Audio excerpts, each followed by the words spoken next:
মুরগির মাংসের এই খিচুড়িটা খাইতে কিন্তু অসাধারণ, দেখতে যতটা সুন্দর খাইতেও ততটা ভালো। তার সাথে জড়িয়ে থাকে এক টুকরা লেবু আর একটু ধনিয়া পাতা, একবারে কিন্তু জমে যায়। বৃষ্টিতে খিচুড়ি না হলে কিন্তু একেবারেই চলে না। আসসালামু আলাইকুম রহমতুল্লাহ বারাকাতু। আজকে আবার এসে পড়ছি নতুন একটা ভিডিও নিয়ে। তো কয়েকদিন যাবত কিন্তু সব জায়গায় বৃষ্টি হইতেছে, কোন এলাকায় বৃষ্টি হইতেছে জানি না, কিন্তু আমাদের এদিকে প্রচুর পরিমাণ বৃষ্টি হইতেছে 6-7 দিন থেকে। তো বৃষ্টি পড়তেছে, খিচুড়ি খাবো না, এটা কি হয়? তো আজকে মুরগি মাংস দিয়ে খিচুড়ি রান্না করাম। তো এই জন্য আমি সবকিছু নিয়ে বসে পড়ছি খিচুড়ি রান্না করার লেগে। তো এই জায়গায় আছে অল্প পরিমাণ মুরগির মাংস আর অল্প পরিমাণ চাল ডাল একসাথে নিয়ে নিছি। তো প্রথমে আমি চাল ডালটা এক সাইডে একটু ভিজায় রাখাম।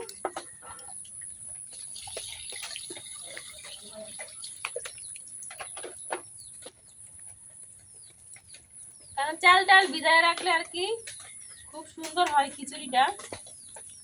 আর আজকে রান্না করা হইতেছে কারণ নরম খিচুড়ি যেটা ওইটা।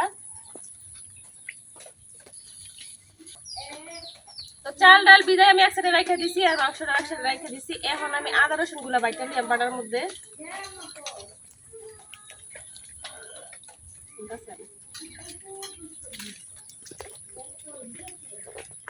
এই আদা রসুন গুলো আমি আগে সিলাইয়া কাইটা নিছি বাটার সুবিধার জন্য আর কি।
আদা রসুন বাটা হয়ে গেছে,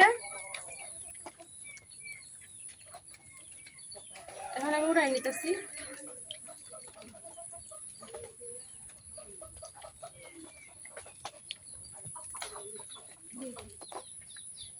আদা রসুন বাটা শেষ, এখন আমি রান্না করার লেগে চুলাটা ধরাইলাম।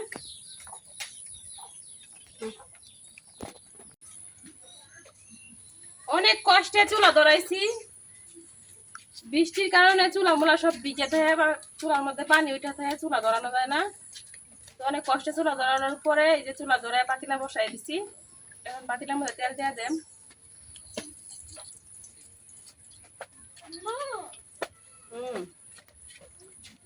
আজকা বৃষ্টির দিন খাইবো খিচুড়ি। মাহফুজের শ্বশুর বাড়ি গেছে গা বলবে। তেল গরম হয়ে গেছে, এখন তেলের মধ্যে পেঁয়াজ দিয়ে দিতেছি।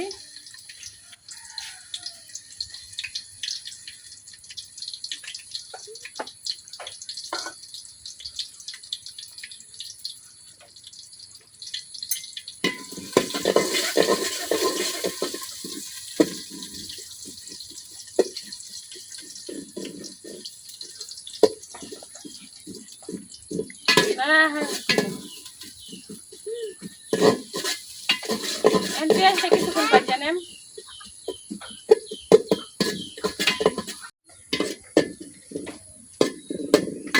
পেঁয়াজটা ভাজা হয়ে গেছে, এখন আমি আদা রসুন বাটা দিয়ে দিতেছি।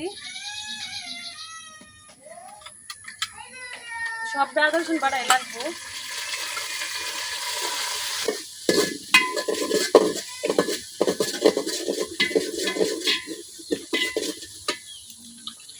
এখন দিয়ে দিতেছি তেজপাতা আর গরম মশলা। তেজপাতা আর আস্ত গরম মশলা দিয়ে দিতেছি।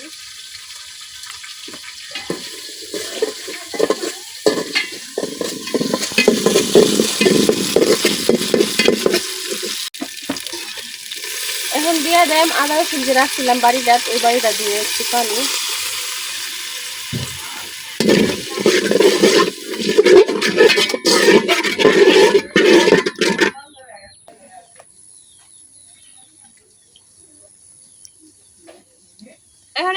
সব গুঁড়া মশলা দিয়ে দিলাম। হলুদের গুঁড়া, মরিচের গুঁড়া,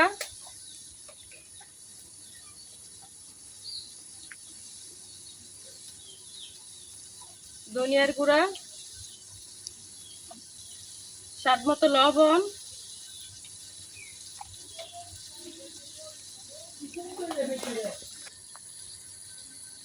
এখন দিয়ে দিতেছি ভাজা জিরার গুঁড়া।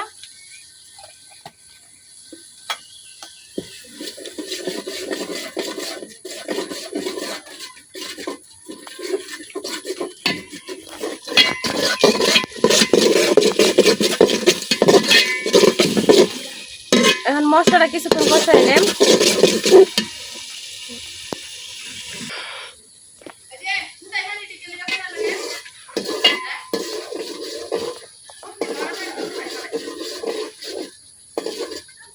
মশলাটা কষানো হয়ে গেছে, এখন আমি মুরগি মাংসগুলো দিয়ে নিলাম।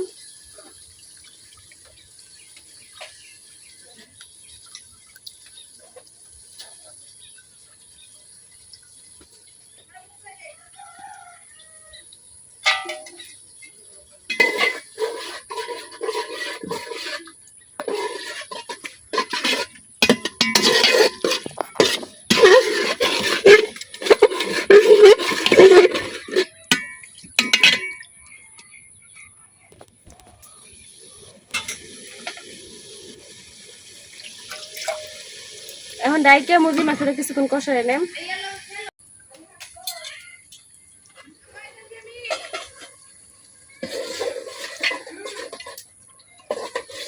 মাংসটা খুব ভালোভাবে কষাই নিছি। এখন আমি চালগুলা দিয়ে দিতেছি। তো চালগুলো আমি আগে থেকে 2-3 বার ধোয়া চালের মধ্যে উঠাই রাখছিলাম।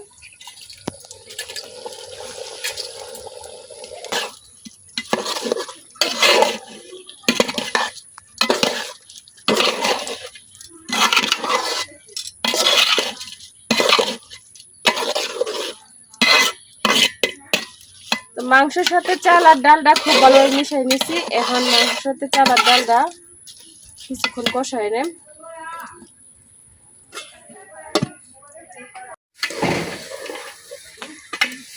চাল আর ডালটা মাংসের সাথে খুব ভালোভাবে কষাই নিছি।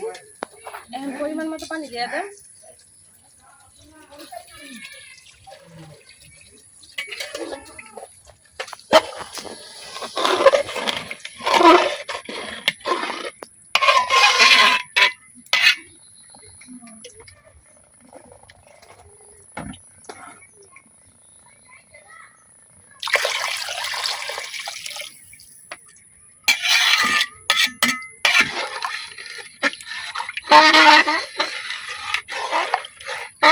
আমি যেহেতু নরম খিচুড়ি রান্না করাম, এই জন্য কিন্তু পানিটা বেশি দিচ্ছি।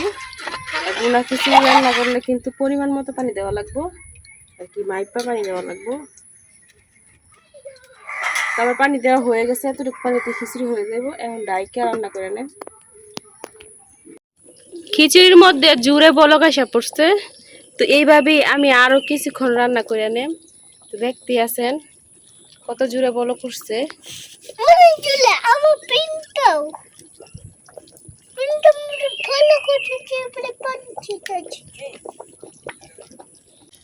খিচুড়িতে জুড়ে বলক আসা পড়ছে, তারপরে কিছুক্ষণ জাল করে নিচ্ছি। এখন আমি কিছু আস্ত কাঁচামরিচ দিয়ে দেম। কাঁচামরিচ দিলে খিচুড়ির গ্রান্ডা আর কি একেবারে বাইরে যায়।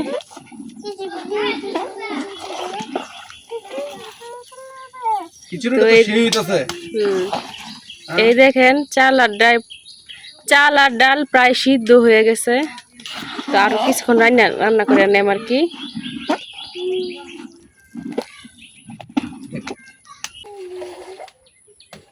বলক ওঠার পরে আমি অনেকক্ষণ জাল করে নিয়েছি। জাল করার পরে পানিটা একবারই টাইনা গেছে। দেখেন কতটা বড় হয়েছে খিচুড়ি। আর খিচুড়ির কালারটাও মাসাল্লা দিলে অনেক সুন্দর হয়েছে। তো এই পর্যায়ে আমার খিচুড়িটা হয়ে গেছে, এখন আমি নামাই নেন।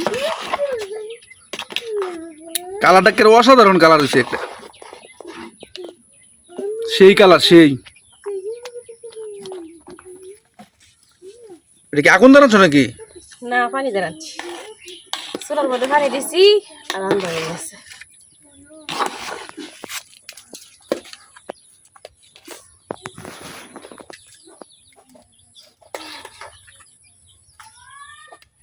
আমার সাথে এরকম কেন হয় জানি না, সব সময় বৃষ্টি দেখে খিচুড়ি রান্না করি, যে একদিন বৃষ্টি পড়বো আরেকদিন আমি বসে বসে খিচুড়ি খাই। আমি মানে এমন কখনো হয় না, কারণ খিচুড়ি বৃষ্টি দেখে খিচুড়ি রান্না করলেই বৃষ্টি শেষ, আবার রান্না করে খাওয়া দাওয়া শেষ, তারপরে গিয়ে বৃষ্টি নামে।